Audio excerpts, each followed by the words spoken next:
Hi, everyone. How's everyone doing today? Fed week. Let's have a good week. Alexander, Richard, Hugo, Chim Lang, Chimang, how are you? Greetings from Singapore.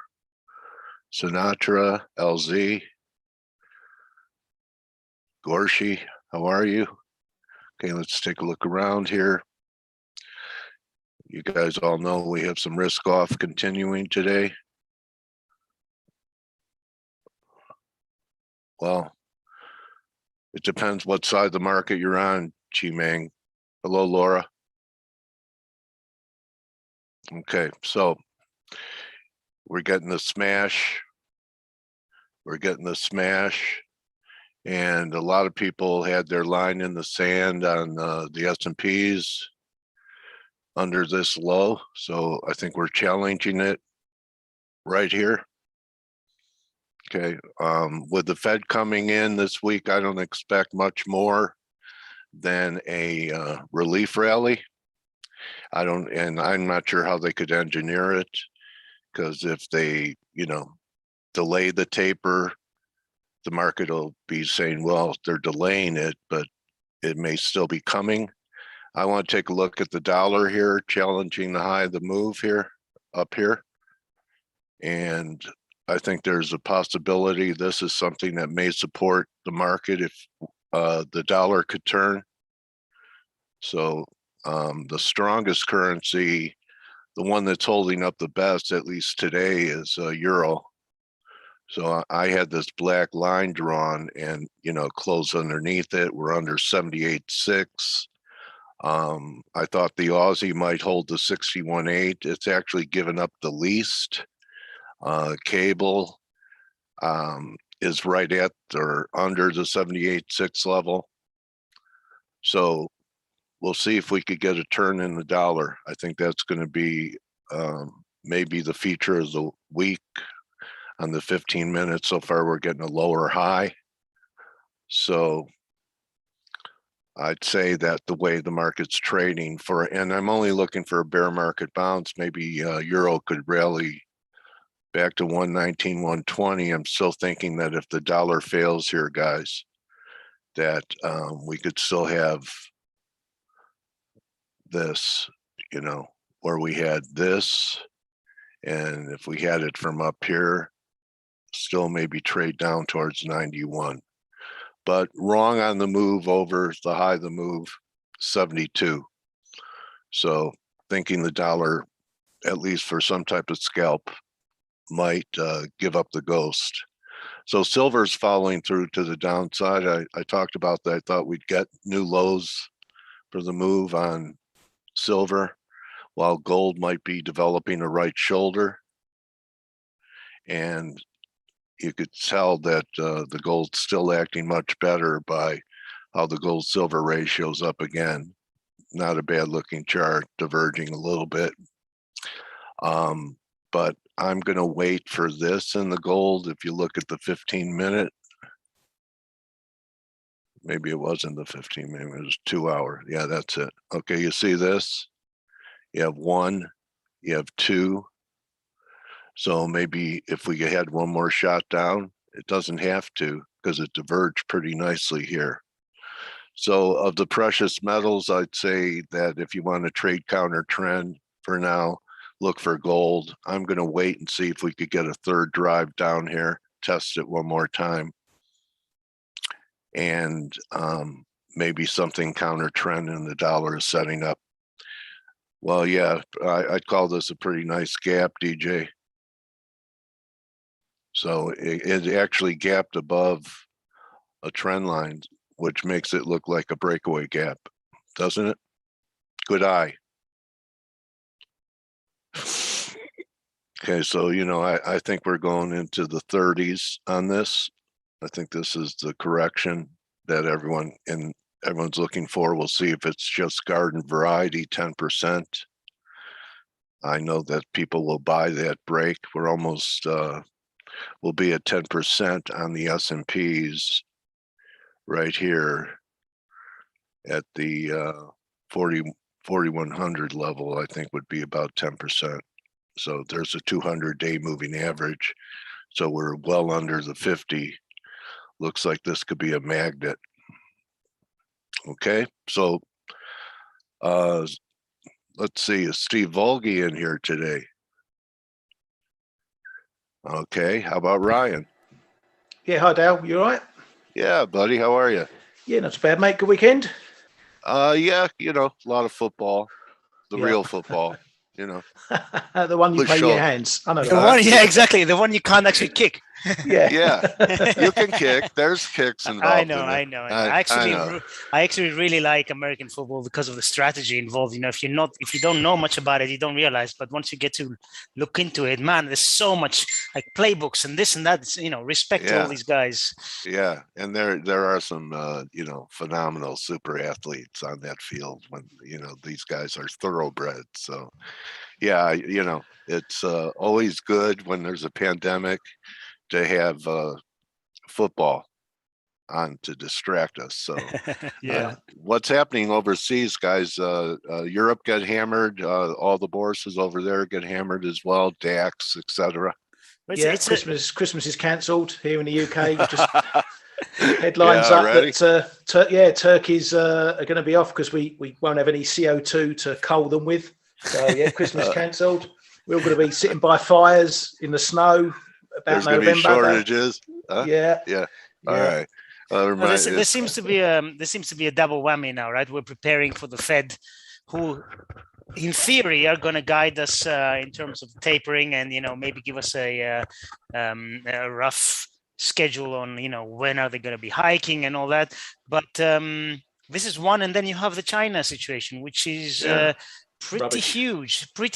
And if they, I was reading today, if the authorities there don't manage to somehow contain it, I mean, this is going to be the biggest default in history, right? And it's not going to leave other markets untouched. So basically, we're seeing everything just go. Interestingly, metals, you said before, they're trading quite well, and I think maybe one aspect to that is that you're seeing cryptos being down 10%. Well, maybe we're reversing some of these flows that were out of metals and into cryptos. I don't know. I mean, I'm speculating, but it could be. If you told me that stocks are going to be down 1.5%, 2%, I would have told you, gold is down 2%, silver is down 5%. But they're unchanged. So and the gold still, we're getting that. I talked about a potential right shoulder here. See this and here, and then this flash crash was the head, and you got a nice neckline here. So between the two, gold's really acting okay. And I like it. I like it here. And silver, it's starting to diverge here, and I think I saw a 2 drive on it. Yeah, you have 1, you have 2, maybe one more low, but the golden fates of everything on a real ugly board is acting okay. Yeah, I agree. I think it's going to. Sorry, Ryan. I was just going to say we have these two binary events now. We have the Fed, which the more markets are trading like this and they're going lower, the Fed theoretically shouldn't be paying that much attention to it, but it will. So I think the risk is for the Fed to be more dovish than expected, and the Fed, I think, will always err on the side of dovishness. They kind of have to, and you also then have the China situation, which from one day to the next, we might get a headline saying, this plan has been put into place and they're going to try and contain it. Then suddenly markets are going to be happy again. So it's going to be volatile and it's very risky, whatever you're doing, Anyway, sorry, Ryan, you're going to say, and I interrupted. That's all right. I'm going to disagree with you slightly on this China stuff. We've been looking at it in a bit of detail this morning in the chat room, and I think it's not as fearful as the market's making out, especially to Western markets. I mean, the biggest exposure to Evergrande dollar bonds is Ashmore Group at 400 odd million, BlackRock at 385 million, UBS at I think 270 or something. These are not big numbers for Western markets, and the fact that Chinese banks, according to the stories last year, have been adjusting their risk on this last year, says that China are going to have it contained. Yeah, there's going to be some pain for their suppliers, because they are a property group who build properties. So, paying their bills might be a problem. But the rest of it is going to be managed and smoothed out. And there might be a few ruffles in China, but I can't see there being any contagion across Western markets in real terms. Yeah, we might get the headlines saying, and like we said today, part of that is China. Part of the risk-off move is China. But this is a case where the market's getting all jumpy over something it doesn't perhaps need to get as jumpy about. I think maybe not in terms of actual holdings, overseas holdings of this company and default that's going to potentially come. I think it's more the market's psychology and a domino effect. You have this one index collapsing. Well, it's going to take another one and another one. You remember, subprime was not the same, but it was similar in a way that people were saying, look, subprime mortgages have a tiny portion, and why should it be? Well, everything just went. Yeah, so even Bernanke said it was contained. Yeah, I agree with you, Ryan. I think theoretically it shouldn't be a huge issue, but you know how psychology works and how markets kind of get in a domino effect. And that's what I fear, especially now that we're at these valuation levels in pretty much everything, which is ridiculous. Any bond, pick any bond, the yield is just stupid. So, I agree. Yeah. So, that's my view. I agree with you in principle, but in practice, it might be a little bit more violent than. But haven't we spent the last 10, 12 years fixing all the books against blow-ups like this? I mean, Lehman's brought the whole thing to a head and changed all the regulations all the way through, so that banks and institutions weren't over-leveraged on these kinds of things. Well, what was the name what they spent the last 12 years doing? Yeah. What was the name of the brokerage firm that was also very big and had been around forever before Lehman? There was one failure before Lehman that wasn't as big. Corzine. Bear Stearns? Or Bear Stearns? Bear Stearns? Bear Stearns, was that it? Yeah. So it may have been, because someone's comparing what's happening in China, not to Lehman, but the first failure that we had over here. Yeah, that was Bear Stearns. Yeah. Okay. Yeah. Bitcoin looks like 30,000 is a possibility here. Just looking, all these alarms are going off, just this move, and we're on the verge of, taking out the El Salvador low.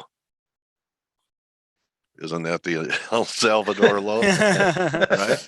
Yeah. Anyway, so Ethereum also looking heavy, just as weak. So kind of a liquidity event here, and gold's the only thing performing. Well, that's weird. Crypto's down and gold is up. Whoa. Yeah, didn't Jim Welsh Blake say that he noticed that there were, opposite flows between gold and crypto? I'm sorry. I'm going to have to say I've been talking about this for months now. You have been too. I have to give it to you, Blake. You were talking about it first. Yes. I'll tell you who talked about it first. Who? My 14-year-old kid. That's who talked about it first. Is when I had a conversation with him 6 months ago, whatever. You guys, some of you remember listening to the webinar when we were talking about it. I was like, why are you buying crypto anyway? Why? He's like, and then we were talking, and he's like, why would I buy gold? He goes, what you got it sitting in your safe. Why? Like, what? Why? I don't need that. I have it a wallet. I have a wallet. Why not have it in a wallet where you can forget the password, or it can actually fail and you lose it forever? It doesn't matter. It's his attitude. But that's like that's when it rang the bell for me. I was like, these kids don't want to own gold. They don't want to own, and it's and he is representative of that generation. And I mean, this is actually, I had a conversation with both my kids, my teenagers. And, but anyway, but we are seeing that divergence between the two, precious, you got, cryptos down at really key support. And then, obviously, precious metals are bouncing, but guys, I'm going to say this, there's no like news. This is all preemptive and I believe technical, that you're seeing in the market. This isn't like there's some headline that's driving this right now. It's just, the market's still Doesn't that moving, make it you more know? bearish? I mean, I think that we had a technical breakdown over the weekend, and it was very clear, that we closed, and I pointed it out Yeah, during the week nice ahead video. nice pip you have on short S&Ps, Blake. Oh, thanks. But all I did is I just moved the stop. But I did take profits in the dollar Mexican peso this morning. Actually, I took them last night. If you guys are long the dollar Canadian and the dollar Mexican peso with me over the weekend, I took profits actually last night. You know how tough it is. It's a Sunday night, and it's Asian trade. The market's just open. I know. How many times have you been in trades during Asia and then you wake up? Well, for me, and this is obviously different for those of you that are in Europe, you're in trades in Asia, you're in nice, healthy profits. You get up in North America after Europe just reversed everything, right? Right. And I was fearful of that. I was like, I better just pull profits now. It was a really tough choice last night because I knew that the S&P actually broke through support and we closed below the 618 on Friday. I figured there was going to be some follow through. So in Asia, there was some follow through. We're at the 78% retracement last night. And I'm like, man, I don't know if I want to be, short risk. So I pulled dollar Canadian at 128. I took it off at 128 from being long over the weekend. And I took my dollar Mexican peso off at 2012 right here. Because I just didn't want to wake up, giving back all those profits, which I'm sure you guys can.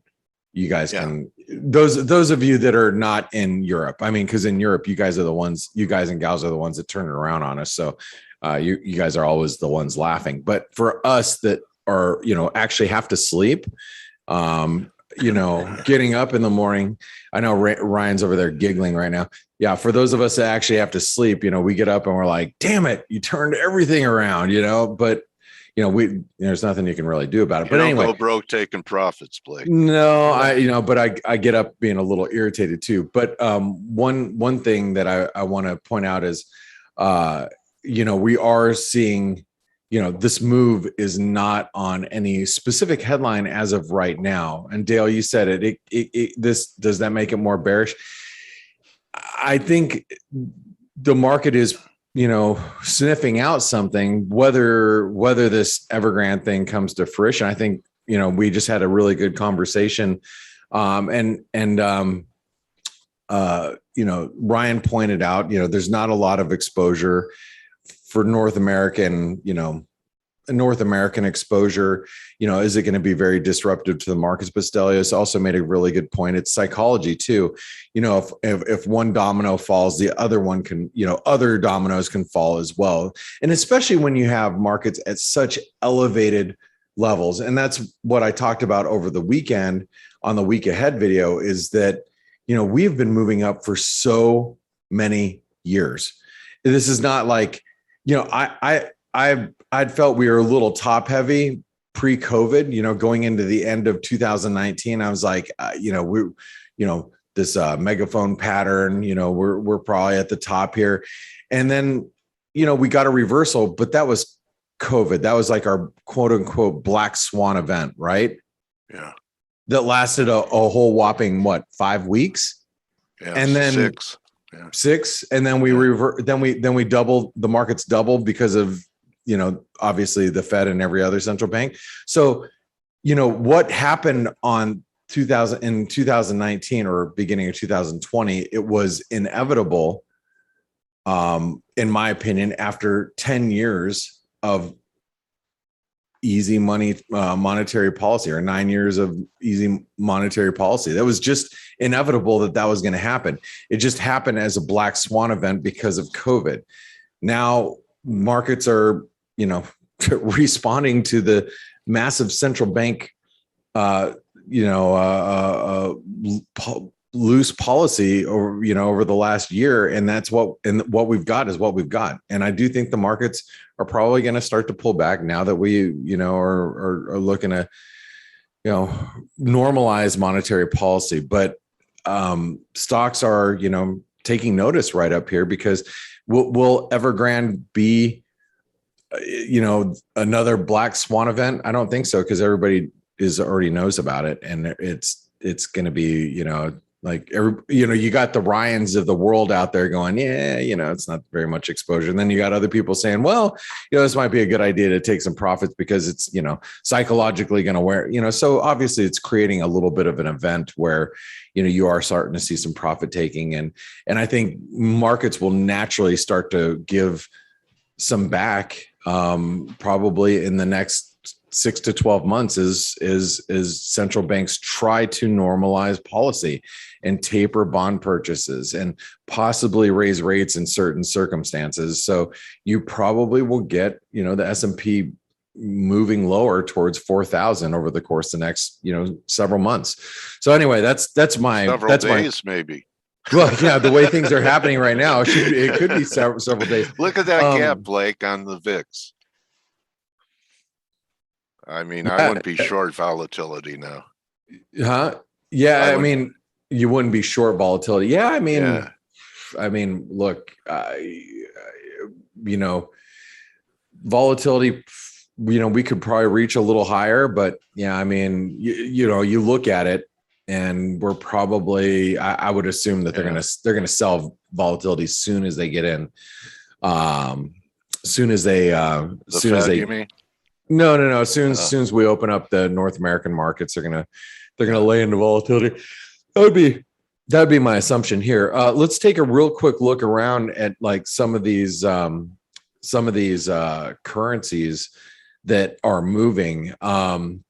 And let's stop here for a second. I'm going to talk about the S&P. So we were during the week ahead video, I said, hey, we're going to probably get down to 4380 to 4400. Well, obviously we've overshot. We're at 4350. This is a lot of support down here. This, I think you can probably, call this the support zone, somewhere in this neighborhood, right? We're here. And I think this is going to be very pivotal going into the Fed. And as we, think about what's happening with the Fed going into this week. And I have to also note Evergrande's next interest payment is on the 23rd. So that's what, on Thursday? Is that Thursday? Yeah, it's going to be Thursday. So we have an Evergrande interest payment on the 23rd. Maybe the Fed might say, what's happening in China? Maybe they, the Fed chairman, references. What would happen, Ryan Stelios, if you heard the Fed chairman be a little dovish because of what's happening in Asia? I mean, he's no way he's going to mention it. I don't think. Buy everything. Literally. I mean, yeah, literally, we would be at all-time highs. Like, Well, he's got record in doing that because they mentioned Brexit a lot. They did, yes. When that was all going through. And really, America wasn't really getting affected by Brexit, but they threw it into the statement and the comments. Oh, yes, global issues, Brexit, blah, blah, blah.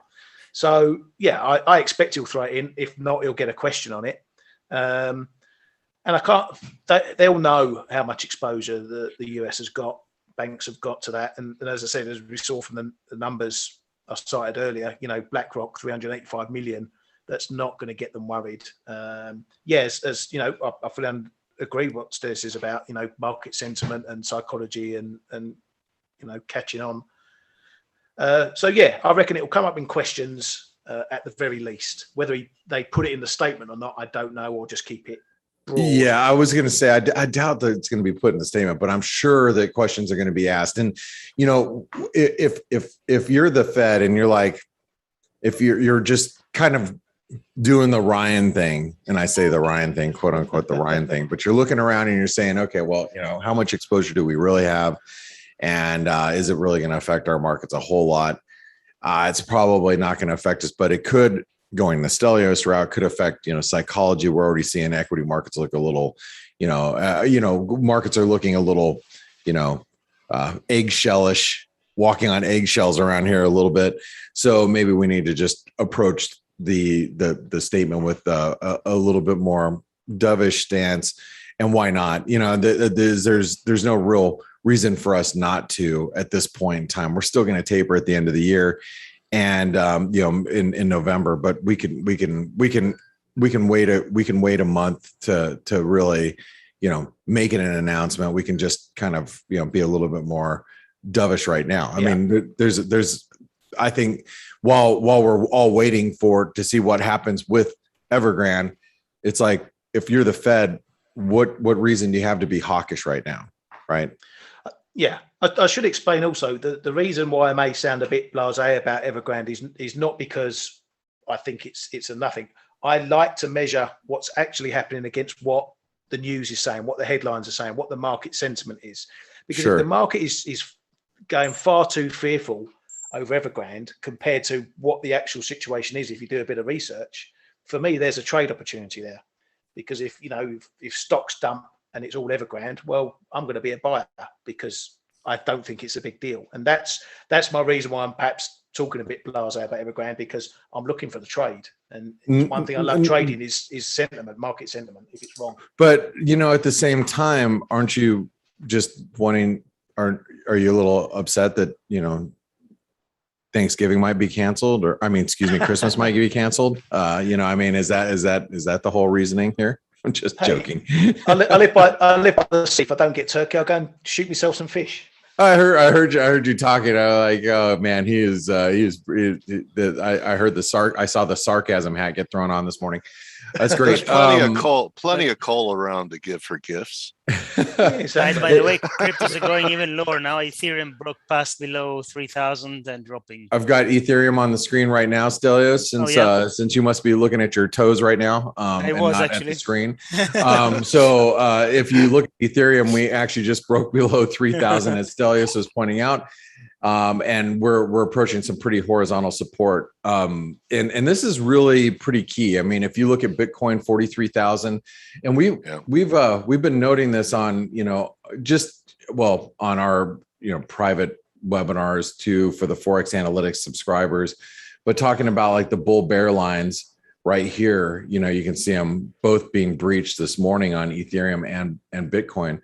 You know, Bitcoin also is right here at this 43,000 levels. So these are really important support levels. And, you know, just because you're hitting a really important support doesn't mean it's, you know, that's it. It's done, you know, stick a fork in it. It's just, you know, support and resistance is, I try to explain to everybody and have over the last 20 some odd years.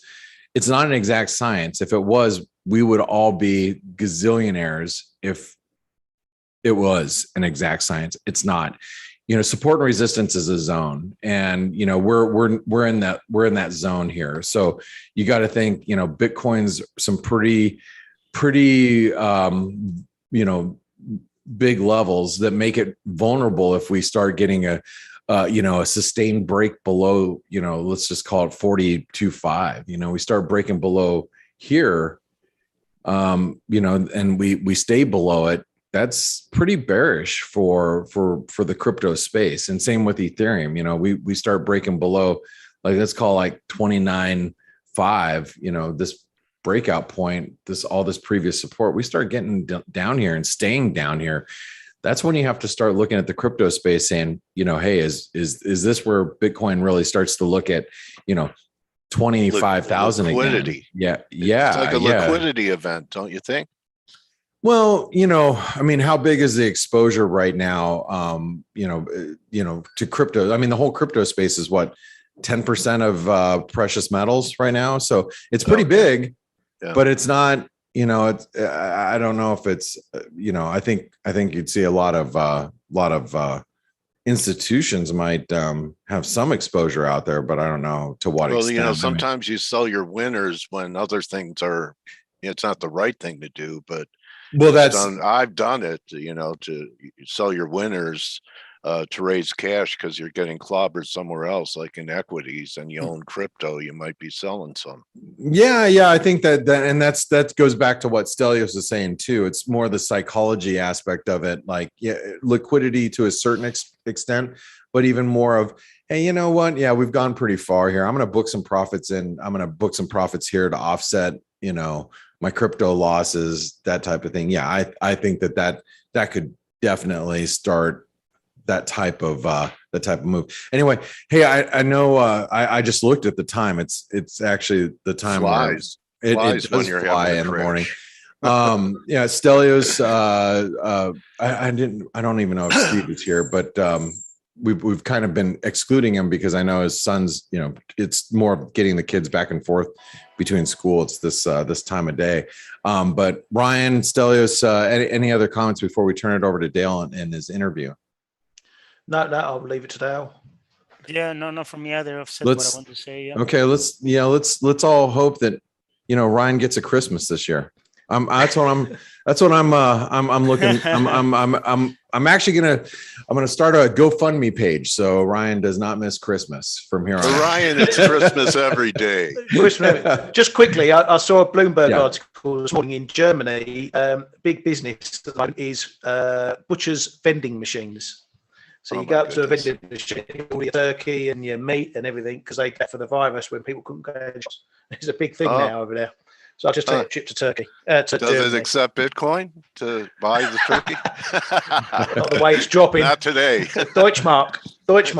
I love the Deutschmark. Bring it back.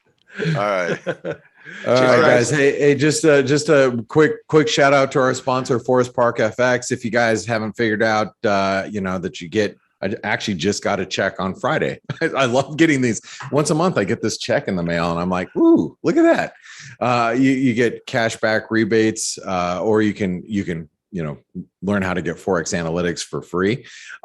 Make sure you visit Forest Park FX. Remember, since I spent the last 5 years trading with JP Morgan, this is over the last 6 months. I'm back to trading retail or just a regular trading account, and this is the first time I've ever gotten cash back rebates on my trades. It's really cool.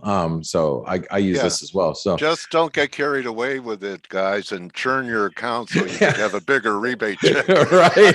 I've thought about that. I'm like, yeah, just I don't care. I'll just kind of whip around a little bit. Anyway, well, we were both brokers, Blake. We know what that's about. Right. Well, yes, actually, that's just true. Yeah, we used to definitely encourage our day traders. Sounds good. Let's do it. Yeah, let's churn away. Anyway, no, but get a hold of them. Their information is right here. You can talk to them directly on Skype or this email right here. And remember, they're here to help you. They're like the concierge of brokers, and they really will just kind of look at you and see what you do typically and find out what broker is best for you. And they're the ones that make sure that this webinar can happen every day. All right, guys. Thanks for joining us. Dale, have a great interview. Good and luck. I hope I'll see the rest of you guys and gals in 45 minutes on the Morning Edge for Forex Analytics subscribers. I'll see you guys there. I'd like to welcome Fox Business contributor Gary Kaltbaum to our community. Welcome back, Gary. You got me? Got you, Gary. How are you? I am excellent. How's your morning? It's if you were bearish, you're enjoying it. If you were the other way, you're wondering why. Everyone's trying to attribute it. You want to share your screen, Gary? Because you and I'm thinking about it. You and I have been there, had some interviews where maybe we, and we were a little negative, and we got like a 3 to 5% correction. Right. And then it came back, and everyone started calling me the boy who cried wolf, even though, worked for a while. This seems a little different this time, doesn't it to you? Yeah.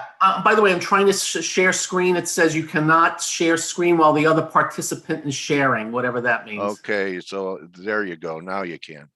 All right. So first off, you mentioned the thing about, but the market came back. The big indices came back, but what I do, I have a radio show. Still waiting for a screen share, Gary. You have to click hold it. on. Screen have a share. Share green box. screen. Yeah.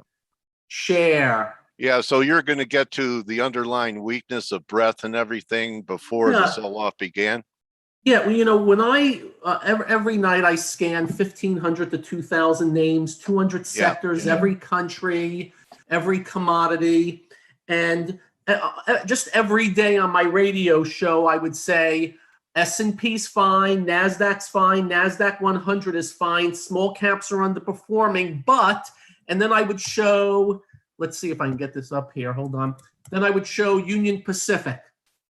Then I would, and therein lies my point, where just I can show Cheesecake Factory, and I can show FedEx, I can show Caterpillar, and just every day I would just rifle off this list: economically sensitive, transports, industrials, drug stocks, rails, truckers, MasterCard and Visa, a bunch of retail, restaurants, dish drives. So underneath the surface, and I didn't know how bad it was until I guess this Morgan Stanley guy came out this week and said since May, in the Russell 2000, like 90% of the stocks have dropped 10% or more, and 55% of them have dropped 20% or more.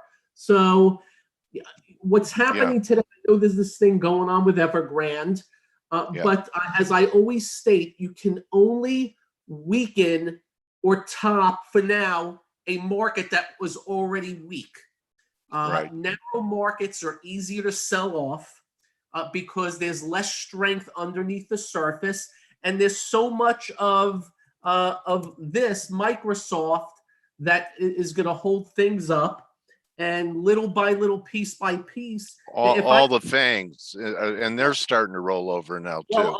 Facebook looks ugly. Yeah. Last week, Apple breaks the 50, and for your people's information, every dollar on Apple is $16 billion of market cap. They have 16 billion shares, which is an amazing story by itself.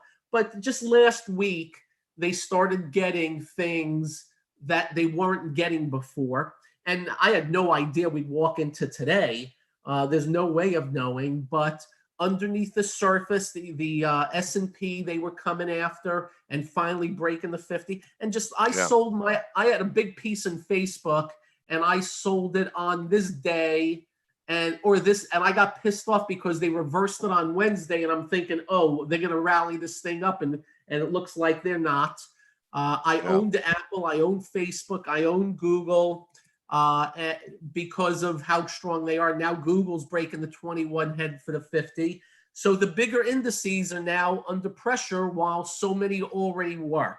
So I don't know. So it's kind of like that expression, Gary, that when the troops retreat, and we have different generals, it's a different army here in 2021 than it was, in 2008, the generals get slaughtered. And so the government's going to play a role, I think, in some of the fangs. They're talking about Instagram causing depression in girls because all the other girls on Instagram have perfect bodies, and that Facebook knew about it but continued with it. There's been talk, antitrust talk about the big tech firms. Do you think that they're going to actually create a debacle by trying to break up all these big tech firms, Google? Well, you're going to hear certain politicians, I'll leave the names out this morning, on a daily basis go after them. There's one out there, I'm sure you know who she is, goes after the big banks every day. And her, yeah. And unfortunately, there's a president of the United States that last week basically, and you can correct me if I'm wrong, told the world that wealthy people are cheating the system. He came out and said that on taxes and all that, everybody, and he pretty much said that. I'm like, wait a minute, did he just say that? So yeah, there is an assault on wealth and success. I don't want to get political, but leave no doubt it's mentioned. Well, we know what channel you're on. We know what Well, you. it's nothing to do with the channel that I'm on. It's my Oh, belief. okay. Before all I right. was on the channel or after, Yeah. I just I just listen and watch what people do and say. And Yeah. on a daily basis, there is an assault, and that's that. But back on markets, every day. Here's economically sensitive stuff that topped out in April. Parker Hannafin, things like that, and some of them just topped out recently, like Sealed Air. And just remember the infrastructure bill and MLM breaking out. Well, now it's cracking badly. The transport. So underneath the surface, it was already weak. We weakened more here. We're not going to get any tapering because Jay Powell, since Christmas of 18, every time markets got in trouble, he had either Bullard come out with easier rhetoric or did easier rhetoric, leading till to October of 19. Before the pandemic, he started printing money. So taper is off the table. Maybe they threaten it, but markets are going down. So that's the end of that. Do you have a feel for magnitude of this sell-off? Is it going to be a quick thing or drawn out, or I actually think it could last until April? I've been one that have been saying the next bear market's going to be a monster. That when it hits, and the reason is that the expectation of the markets it's always going to be saved by Powell and Lagarde and the rest of them. And you add the other two things up, massive leverage and very, very high valuations. And when all those things meet, you get real bigger bear markets. I'm not sure we're there yet, but the ingredients are there in that we're going to, notwithstanding a big reversal today, which by the way can happen, notwithstanding that, we're going lower. To what extent, I'm not sure. If this is the start of a big one, a bearish thing, I think it can be bigger than normal because I've shown the chart of the margin that is skyrocketed. And that's got to come off first. And again, we have margin debt at record highs, Gary, going into this. It has just absolutely skyrocketed. I think you have a visual on it. Yeah, I'm while you're pulling it up, Gary, I want to get your reaction to this. That this infrastructure bill is kind of tied up right now. It doesn't look like it can happen. Yeah. And is it possible that engineering a 30% correction in the stock market might change the sentiment of some people, some congressmen and senators, to be more in favor of an infrastructure spend and a compromise than if the market was just kept going and doing okay? Well, could it be engineered? Could this be engineered to get the infrastructure spending through?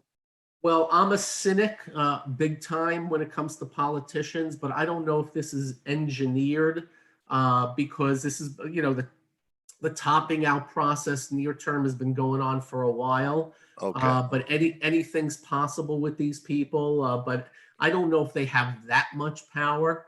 And I do believe that Jay Powell knows the one thing that can't happen is we lose the wealth effect, because that I think has been a big part of the economy that is just laden with debt.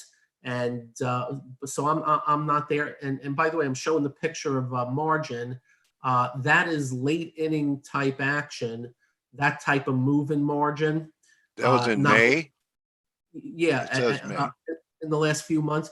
And notwithstanding massive amounts of IPOs, with most of them losing money, secondary offerings, I think there's been 700 or 800 of them over the last year to 14 months.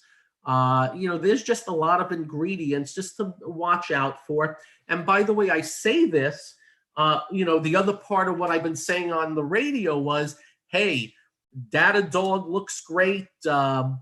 Workday just gapped up on earnings. Watch that. Tesla looks like it's setting up to go higher. So there have been, a decent amount of stocks in somewhat growth land that have looked great. I don't know what happens today with them, and we'll be watching them closely. But you got NVIDIA and ServiceNow and Integris and Datadog. I've got a pretty darn good list. Upstart, which has been a moonshot. UPST, which don't buy it here. It's too extended. So there's been good stuff out there. It's just been very few and far between and very narrow. And the narrowness may be coming back to home here. And, we'll see. I'm open to anything happening, but leave no doubt the big indices are going to break the 50-day. And that's not good news. And we'll take it from there. So is the 200-day the next logical stop around 4,100, like a magnet? I think there's that chance. And the important part is transports are already there.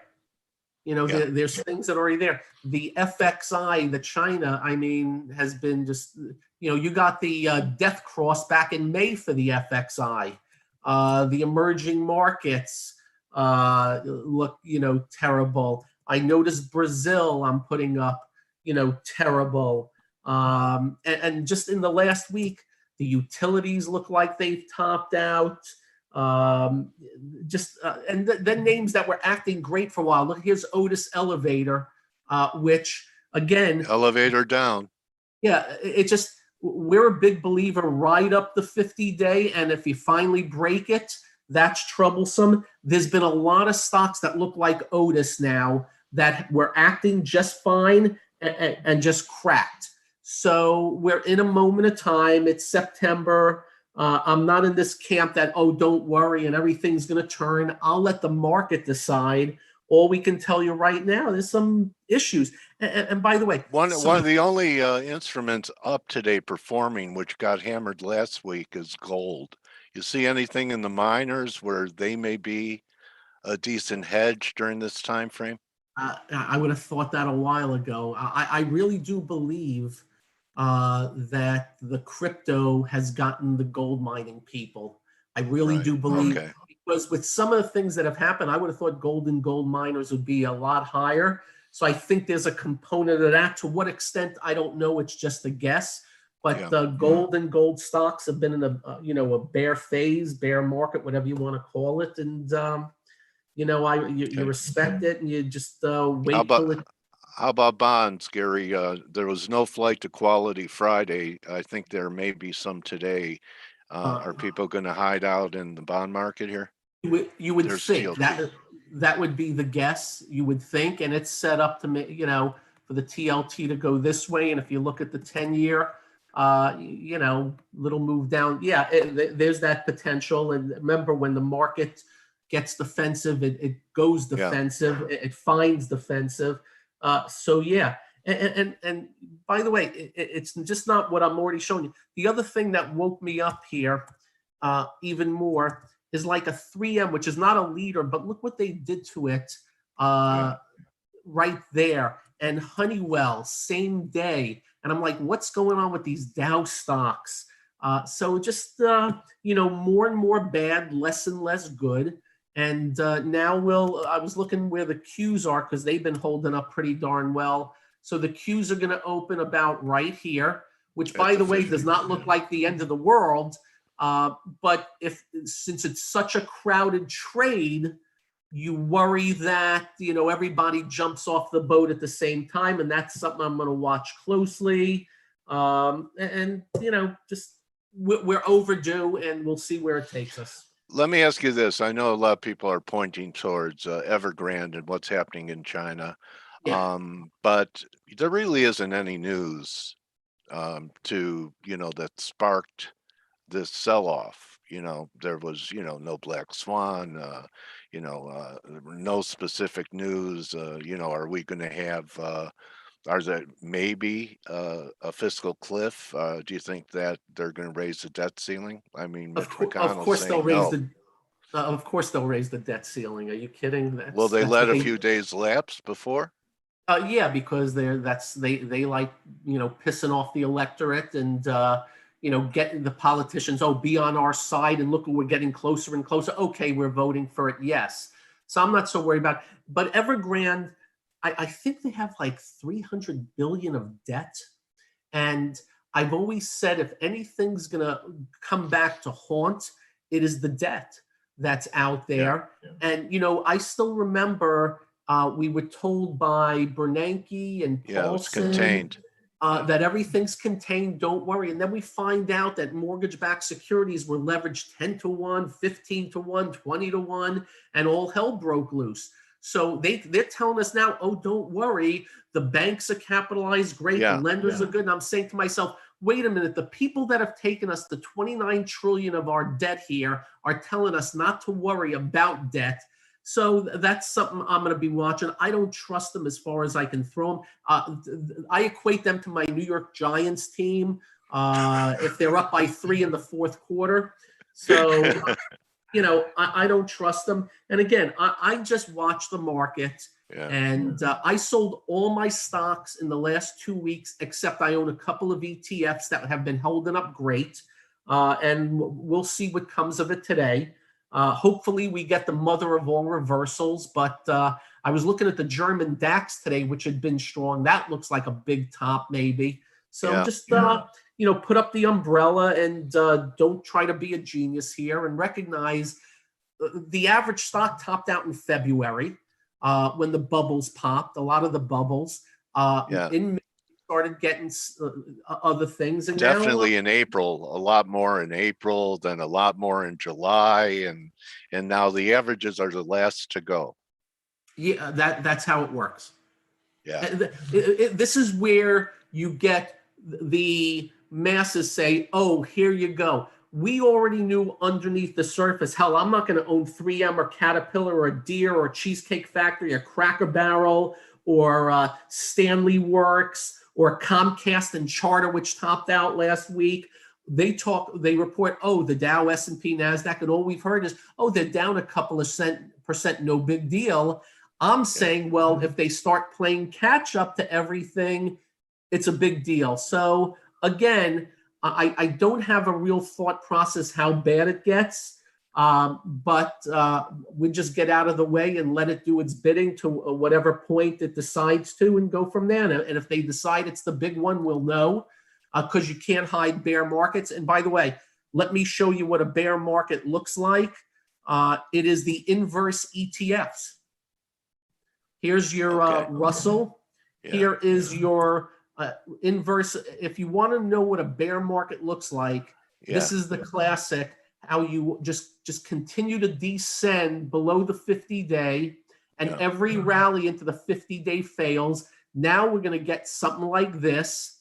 And if it holds, that's troublesome. The same goes for the VIX. That's been in the bear market. If it breaks above, there is your turn to the upside. There's a 5-point gap. There's a gap higher opening of over 5 points today. So it is going to do that. Yeah. As expected. And if it holds, bad for the market. If it doesn't, that means the market may, stiffen up. But just to show you what a bear market versus bull market looks like, and this, it doesn't look perfectly like this. Here's your I've played in these graveyards before. Gotcha. Here's your SH, and here is the bull market, the SPY, ascending along above the 50-day. Every pullback's contained, and here's the SH, and every rally has been rebuffed. And so this is classic stuff. I've printed these charts. I put them up on my wall for the future, and it doesn't never look that perfect. But those are two perfect ones. And now we get a change of complexion today, possibly. Powell may announce a printing of 20 trillion bucks today and buy up the whole S&P for all we know. Yeah. And we'll just go from there. Where can we hear your radio show, Gary? We post it at GaryK.com every day. Okay. And what we do is we mix the bad people, Washington, with the markets. But the mainstay is the markets. We have this service also where we do webcast after webcast showing all this. Okay. And last week took us out of all our stocks. Why? Because the market took us out. And now we're going to see what happens. And, we may be in short sale city for a while as things crack, and we'll go from there. Just take your time here. Keep your emotions in check. That's so important. Pay very little attention to what everybody's telling you, because Wall Street is famous for the following words: don't worry, everything's okay. The market's cheap. It's a value. If you loved it up there, you doubly love it down here. Maybe we need Charles Schwab to come out and say, relax. Yeah, just Remember that? Just Oh, yeah. relax. What I just say is let price and the market action be your guide. Wall Street has a huge agenda, and that's to keep you in at all times, thinking long term, never telling you that Citigroup is still down 90% from the highs of '08, and many have gone by the wayside. So just we'll take it as it comes. And look, I like markets going up. Let's hope it gets defended, and I'm all for it. But at the open today, it's, What a great day to have a pro like you on, Gary. Well, Someone who's seen this before, who's seen both, bull and bear markets in their career, and some very good advice and rational things to do in an irrational world. So really, we've studied bear markets 10 times more than we've studied bull markets. Because if you're one of the few that can stay out of the bear, you are just so way ahead of the game. And in a market this year that has a bunch of Eiffel Tower tops, caused by bubbles like a CARV or a TLRY, where people are buying in here and people are yelling and screaming about it up there, and then getting there, what's beat. It's just very important to keep your wits about you, especially if this continues. And just so many areas have been under pressure, and now we'll see if the bigger indices, which have been masked by money flows into the big names, we're going to see whether they have any defense in them or not. And we'll see how the passive investor, if they remain passive. And one thing to keep in mind, in nature, bears do not go into hibernation until winter. So they have a couple of months to, go steal some picnic baskets at Yosemite. So, Gary, thank you so much for being with us today, and really great to hear your views, and giving, there's wisdom in experience and years of doing it, and you definitely have it, Gary. Really glad that you came here to share your views today. Thank you. We're just trying to put our best foot forward daily, and appreciate what you guys do. You're very, very big help to the masses. Yeah, well, and you know what? You're also my trading warrior brother. So I hope that every trade you touch till we get back together again works or doesn't hurt you. Okay? I'm with you, buddy. You take care. All right. Gary Kaltman, and you could follow Gary on Twitter at Gary Kaltbaum. That's his Twitter handle, and we'll see everyone tomorrow for Turnaround Tuesday. You could join the team in 17 minutes for the Morning Edge, and I'll see you tomorrow. Adios. Oh yeah, one more thing. Don't just count declining issues, count your blessings, and I'll see you tomorrow.